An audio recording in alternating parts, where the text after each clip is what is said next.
माओवादियों के खिलाफ चलाए जा रहे एंटी नक्सल ऑपरेशन में सुरक्षा बलों को एक बार फिर बड़ी कामयाबी मिली है। बीजापुर जिले के गंगालूर थाना क्षेत्र के अंतर्गत पीडिया के जंगलों में माओवादियों के बड़े लीडर होने की खबर मिलने के बाद ज्वाइंट ऑपरेशन चलाया गया है, जिसमें सुकमा, दंतेवाड़ा, बीजापुर जिले के DRG, STF, CRPF, cobra, Bastar fighters और बस्तर बटालियन के 1000 से अधिक जवानों ने पीडिया के जंगल में माओवादियों को कल तड़के सुबह घेराबंदी करके फायरिंग शुरू कर दी और 14 घंटे तक चले मुठभेड़ में 12 नक्सलियों को सुरक्षा बलों के जवानों ने ढेर कर दिया।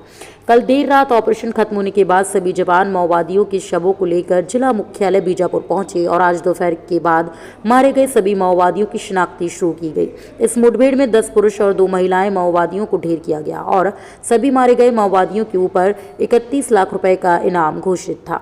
वहीं आज बीजापुर जिले के डीआईजी, एसपी बीजापुर एवं पुलिस के आला अधिकारियों ने मीडिया को जानकारी देते हुए कहा कि मुठभेड़ काफी बड़ा था और बड़े पीड़िया के जंगल में बड़े माओवादियों की सूचना पर ऑपरेशन लॉन्च किया गया और कुल 12 माओवादियों को मार गिराया। साथ ही उनके कब्जे से भारी मात्रा में हथियार और विस्फोटक सामग्री भी जब्त की गई। साथ ही इलाके के सर्च अभियान भी जारी है। बीजापुर से अनिल राव की रिपोर्ट।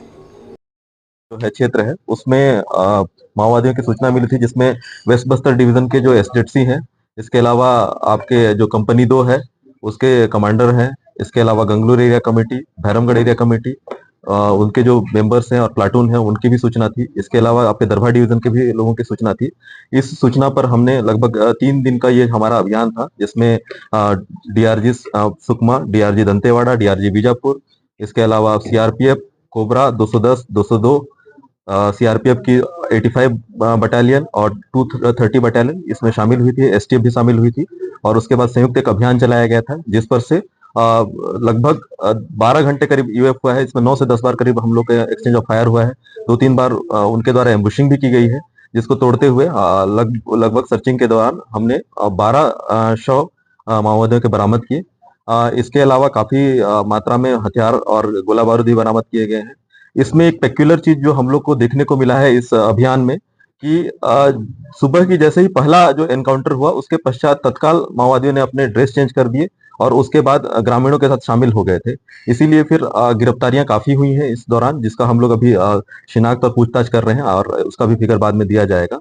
और इस पूरे घटनाक्रम में लगभग हम लोग को हथियार और गोला बारूद काफी मात्रा में मिले हैं।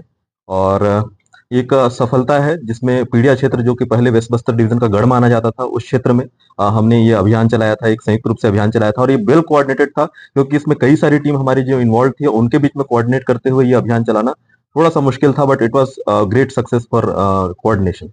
सर, घायलों के बारे में इसमें हमारे 2 जवान घायल हुए हैं। एक आईडी की चपेट में हमारे एक जवान घायल हुए थे, जिसको तत्काल रायपुर रेफर किया गया है। इसके अलावा 3 नक्सली जो है वो घायल हुए हैं और एक ग्रामीण जो है वो घायल हुआ है। आईडी ब्लास्ट में कोई युवती घायल हुई है। अभी हमें प्राइमा फेसी एक सूचना मिली है, जिसमें मल्लूर क्षेत्र में एक युवती के आईडी ब्लास्ट में मृत्यु होने की सूचना है, जिस पर तस्दीक किया जा रहा है और संपर्क किया जा रहा है कि वो तत्काल इसको रिपोर्ट करें ताकि आगे की वैधानिक कार्रवाई की जा सके।